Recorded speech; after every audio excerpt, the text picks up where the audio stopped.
ओम शांति। आपका प्रश्न है, गृहस्थ में रहते सिचुएशन के समय कैसे खुशी में रहूं? मैं हमेशा खुश रहना चाहती हूँ।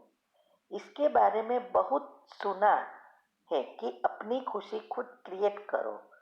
तो इसे खुद कैसे क्रिएट कर सकते? घर में सबके संस्कार अलग अलग होते हैं, तो खुशी कायम बनी रहे उसके लिए मैं क्या करूं? प्लीज डिटेल में समझना है। उत्तर है, पहले तो मैं ये कहूंगी कि जो भी हमें मिला है, परिवार, सुविधा, बच्चे, माँ बाप, पति, सब अपने ही वो पिछले जन्मों के कर्मों की बैलेंस शीट अनुसार मिला है, जो कैरी फॉरवर्ड हुई है और हमारा भाग्य बना है। सबके साथ जो भी हमें मिला है उनके साथ अच्छा व्यवहार कर अपने भाग्य को बदलना, यही पुरुषार्थ है। क्योंकि ये भाग्य को अच्छा बनाना या बुरा बनाना इस जन्म का या दूसरे जन्मों का वो हमारे हाथ में है। वो तो कोई भी प्रॉब्लम जो भी आते हैं वो हमारे ही कर्मों का फल है। आप कर्म की गुह्य गति के थोड़े 15 जैसे छोटे छोटे चैप्टर रखे हैं, वो सुनो, इसमें बहुत गुह्यता है। तो जो एनर्जी हमने भेजी है वही तो वापिस आएगी ना। तो वो हमारे हाथ में नहीं है, क्योंकि हमने ऑलरेडी बेच दी है। हमने बॉल सामने वाली दीवार में फेंका, वो काले रंग का था, अभी हमें चाहिए सफेद रंग का। तो काले रंग का जो भेजा था वो तो आएगा, लेकिन जब वो आता है तब हमारे पास चॉइस है कि अभी मैं कौन सा बॉल फेंकूं। अगर हम काला ही फेंकेंगे तो वो घड़ी घड़ी काला ही आएगा, व्याज के साथ बन जाएगा। और उस समय हमारे पास चॉइस है कि भाई हमें ये नहीं चाहिए, हमें अच्छा सफेद चाहिए, तो सफेद भेजो तो सफेद आएगा। तो ये जो एनर्जी भेजते हैं वही वापिस आती है। तो अभी हमारे पास एक तक मिलती है हमारे हिसाब किताब चुकतू कर उसको बदलने की, और उसमें ही खुशी का आधार है। तो अच्छे विचार करना माना हमारे भाग्य को अच्छा बनाना और दूसरे जन्म भी सुधारना। तो ये अच्छे संकल्प चलाना तो हमारे हाथ में है, क्योंकि मन हमारा है। लेकिन अभी वो आत्मा के वश होने के कारण, माना सामने वाली सिचुएशन के कारण हम सामने वालों के वश हो जाते हैं। अगर वो अच्छा व्यवहार करे तो हम खुश, अगर हमारी इच्छा पूरी ना हुई तो हम दुख। तो हमारा मन का रिमोट दूसरों के हाथ में हमने दे दिया है। जैसे आपको घर में टीवी देखना है, तो रिमोट अगर आपके पास होगा तभी तो आप जो चाहे वो देख सकेंगे ना। लेकिन अगर रिमोट दूसरों के हाथ में है तो वो स्विच ऑन जो करेगा वही आप देख सकेंगे, और फिर वो आपको अच्छा नहीं लगेगा तो आप दुखी हो जाएंगे। तो रिमोट कैसे हमारे हाथ में रखना है वो समझना है। हमेशा याद रखो, कोई भी व्यक्ति व वस्तु, धन हमें सुख या दुख नहीं दे सकता या खुशी नहीं दे सकती। ये जो खुशी है, सुख है, वो सब हमारे हाथ में है। लेकिन हर एक आत्माएं हमारे साथ जो भी व्यवहार करती है उस समय हमारे व्यवहार से किसी को भी दुख ना पहुंचे और हम खुश रहे। क्योंकि अगर हम हमारे व्यवहार से दूसरों को दुख पहुंचता है तो समझो आपका व्याज बनकर और ही प्रॉब्लम बढ़ते जाएंगे। क्योंकि कर्म हमारे साथ ही घूम रहे हैं, कोई ग्रह हमें नहीं हैरान करता, हमारे खुद के कर्म, और वो भी हम ही बाहर ला रहे हैं। आज बाबा ने कितना अच्छा ये खुशी के बारे में और कर्म की गुह्य गति के बारे में समझाया कि क्यों हम खुश रह नहीं सकते। इसमें क्लियरली बाबा ने कहा कि कौन से कर्म करने से, कौन से विचार चलाने से हम दुखी होते हैं और दुख बढ़ता जाता है, और कौन से विचार से हम खुश रह सकते हैं।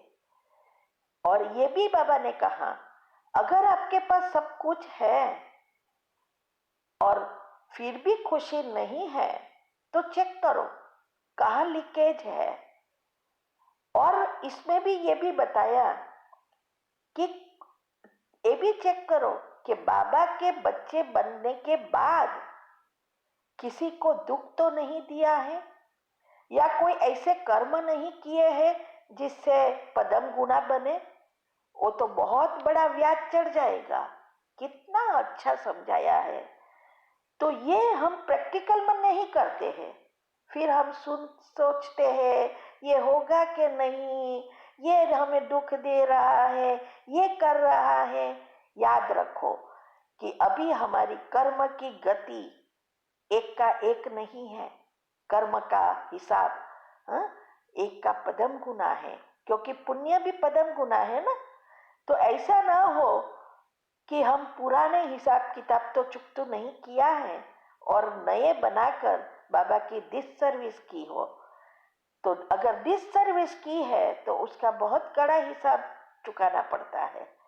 ऐसे नहीं समझो कि अभी विनाश होना है, अंत समय वो आत्माएं आपको अंतमति सो गति नहीं करने देगी, और जब तक हमारे हिसाब किताब चुकतू नहीं होंगे तब तक हम परमधाम जा भी नहीं सकेंगे। इसीलिए आप चेक करो कि कौन सी ऐसी चीज है जिससे हम खुशी नहीं प्राप्त कर सकते या खुश नहीं रह सकते। हमारे जो संस्कार है वो 5 प्रकार के हैं। एक है आत्मा खुद के पिछले जन्मों के कर्म और संस्कार के रूप में लेकर आती है। दूसरा हमारे पेरेंट्स से मिलते हैं, वो पेरेंट्स से क्या है वो मैं बाद में बताऊंगी।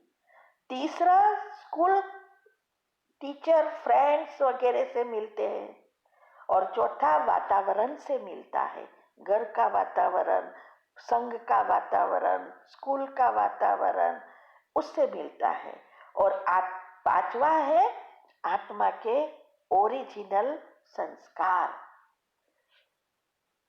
तो खुशी तब रहती है जब ओरिजिनल संस्कार बाहर खींचते हैं। कितना अच्छा बाबा ने विधि बताई। बस संकल्प की स्विच ऑन करो गुणों की और चिंतन करो। भले आप धारणाएं नहीं कर रहे हो, भले कुछ नहीं कर सकते, लेकिन गुणों का चिंतन, मेडिटेशन, मुरली करना शुरू करो। तो जो भी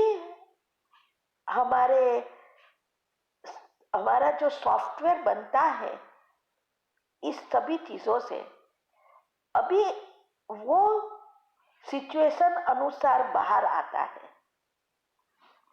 और हमारा व्यक्तित्व बनता है।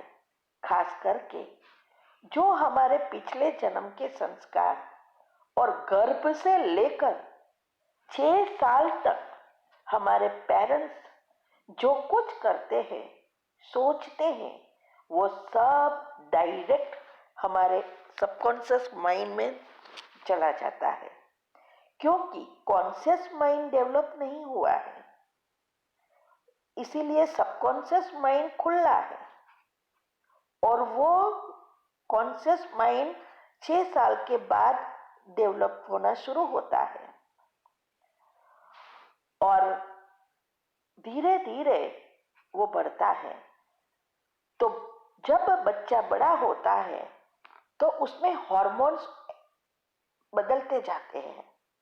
जैसे जैसे कॉन्शियस माइंड डेवलप होता है तो 6 साल से उसका और चीज होती है। इसका एक डिटेल में हमने एक टॉपिक रखा है कि कैसे ये सब बच्चे के संस्कार परिवर्तन, या क्यों बच्चे, आजकल के बच्चे जो है वो छोटे होते हैं तो कुछ नहीं समझ में आते, 16 साल के बाद वो जब सामने बोलना या बुरे संस्कार बनाना, ये सब जो होते हैं जिससे आज पेरेंट्स तंग हो गए हैं।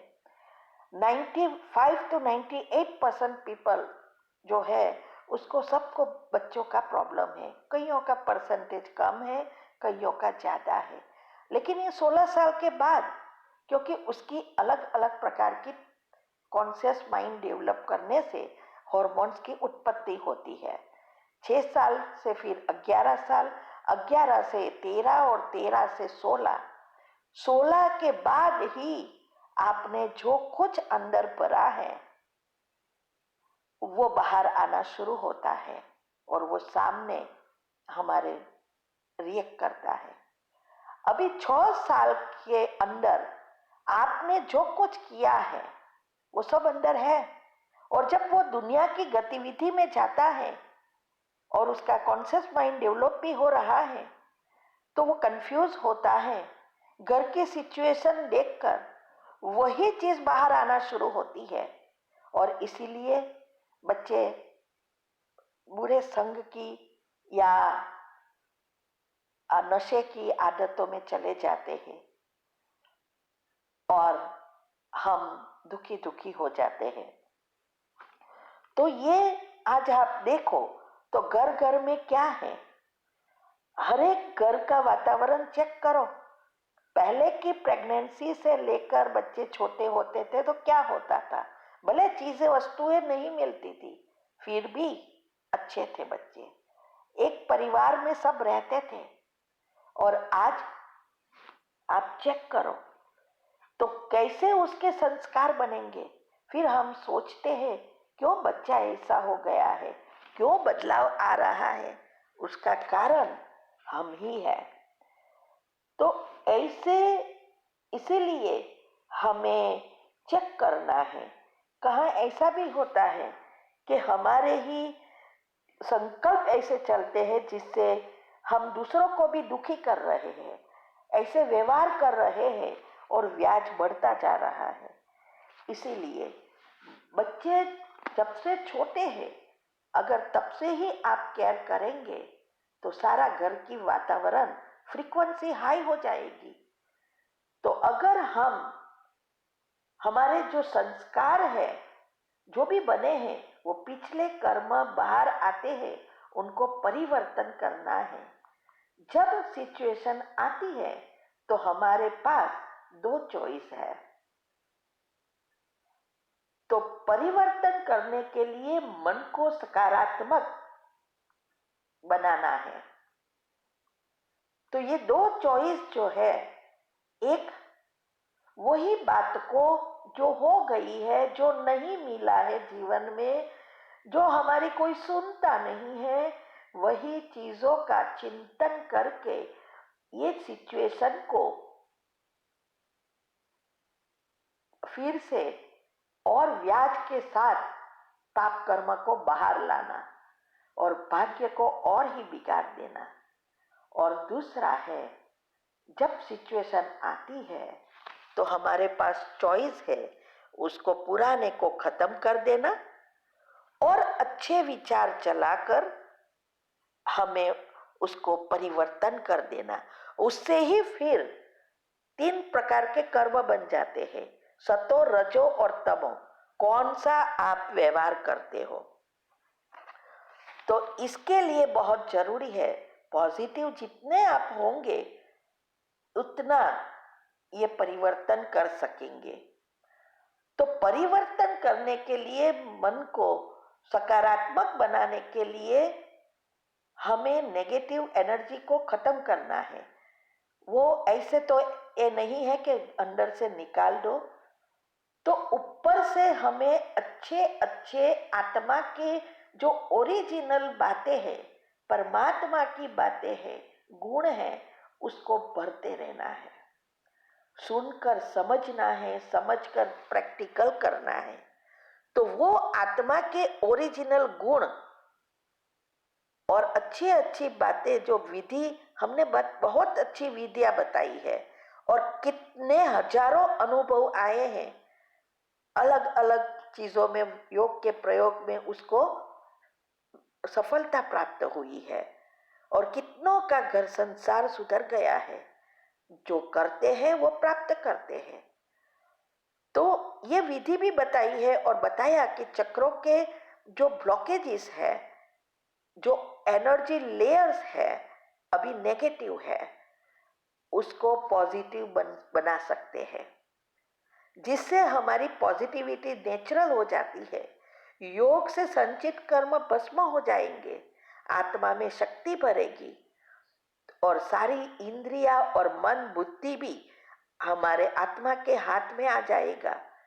बुद्धि शुद्ध पवित्र बन जाएगी और तब हम अपने पुराने संस्कार कर्म अच्छे में बदल सकेंगे। इसीलिए गीता में कहा है, अर्जुन ने जब पूछा कि हम कर्म क्यों ऐसा करते हैं जो हमें नहीं चाहिए, तो श्री कृष्ण ने, माना भगवान ने बताया है कि हर पल बुद्धि कर्म को फॉलो करती रहती है। जैसी सिचुएशन वैसे कर्म बाहर आते हैं और बुद्धि पत्थर हो गई है, स्थूल बुद्धि हो गई है, तो उसको फॉलो करती रहती है और अच्छा व बुरा फल प्राप्त करती रहती है। लेकिन जब बुद्धि शुद्ध पवित्र बनती है, तब कर्म बुद्धि को फॉलो करेंगे। माना जैसी बुद्धि कहेंगे वैसा कर्म करेंगे। दोनों में बहुत अंतर है। ये बात समझने में मुझे बहुत समय लगा, क्योंकि समझ में नहीं आ रहा था। तो बुद्धि कहे आज सबको अच्छा चाहिए, लेकिन अच्छा नहीं बन सकते। क्यों? क्योंकि बुद्धि स्थिर नहीं है। जब बुद्धि स्थिर होगी, स्वच्छ होगी, तब हम ये कर सकते हैं। तो बुद्धि को ही तो दिल कहते हैं, क्योंकि हृदय से जुड़ा जो चक्र है, बैलेंस चक्र है, सुषुम्ना नाड़ी से जुड़ा है, प्रेम से गुण से जुड़ा है। तो जब हमारी अवस्था बनती है, तब ड्रामा का ज्ञान, कर्म की गुह्य गति को प्रैक्टिकल में यूज कर फुल स्टॉप लगाएंगे, तब हमारी सुषुम्ना नाड़ी एक्टिव हो जाएंगी। यही साक्षी दृष्टा अवस्था है। हम कर्म को बदल सकेंगे, भाग्य को बदल सकेंगे और सदा खुश रह सकेंगे, दूसरों को भी खुशी दे सकेंगे। हमारे श्रेष्ठ संकल्पों से घर की फ्रीक्वेंसी हाई हो जाएगी। मैंने जैसे बताया है, यूट्यूब पर रखा है हेल्थ एंड माइंड में, कि जब हमारी घर की फ्रीक्वेंसी 5000 से 60,000 है, तो सब कुछ नॉर्मल रीति से चलता है अच्छा। लेकिन 60,000 से ऊपर जाता है तो सब कुछ अच्छा होना शुरू हो जाता है और कर्म की भोगना आए तो भी हम खत्म करके बदल देते हैं। और जब 5,000 से नीचे जाता है तो ना होने का भी हो जाता है, जो हमने सोचा भी नहीं होता। इसीलिए तब जब ये प्रॉब्लम आता है, तब हमें किसी का भी हम नहीं सुनते। लेकिन जब रियलाइज होता है, तभी हमें पता चलता है कि हमने ये कैसे कर दिया। तो सदा खुशी में के वातावरण बनता है अगर हम बीती हुई बातों को, जो हो गया या जो हमारे पास है, उसमें संतुष्टता नहीं है आई, तो जो हमारे हाथ में नहीं है उनके संकल्प चलाते रहेंगे तो कभी भी खुश नहीं रह सकेंगे, औरों को भी खुश नहीं रख सकेंगे। घर की फ्रीक्वेंसी लो हो जाएगी और सभी के साथ नए कर्म भी नेगेटिव होंगे, तो फिर उनको ही भोगना पड़ेगा। इसीलिए जो योग की विधि बताई है वो अच्छी रीति समझकर फॉलो करो, अवस्था बनाओ, संतुष्टता लाओ, घर संसार को स्वर्ग बनाओ और सब हिसाब किताब चुकतू कर दो, वरना बहुत पछताना पड़ेगा। मेरे पास सब कुछ होते हुए भी, सॉरी, ये तो आपका दूसरा प्रश्न है। ओम शांति। तो आप जो भी अभी खुशी अगर चाहिए तो यूट्यूब पर हमने जो चैनल रखी है सब शिव शक्ति मेडिटेशन बीके कुसुम, इसमें सब बताया है। कर्म की गुह्य गति, इलेक्ट्रॉन प्रोटॉन न्यूट्रॉन, कैसे हम ही ब्रह्मा विष्णु शंकर, यूनिवर्स कैसे चलता है, भगवान ने किसको बनाया, ये दुनिया कैसे बनी है, हाँ, बुद्धि को दिव्य कैसे बनाए, कुंडलिनी चक्र क्या है, हेल्थ एंड माइंड के टॉपिक रखे हैं, उसमें तो सारी सिस्टम समझाई है और डिप्रेशन क्यों होता है ये भी समझाया है, उसका कारण और निवारण। तो ये सब करेंगे, आपको जरूर सफलता मिलेगी। ओम शांति। दूसरा प्रश्न है,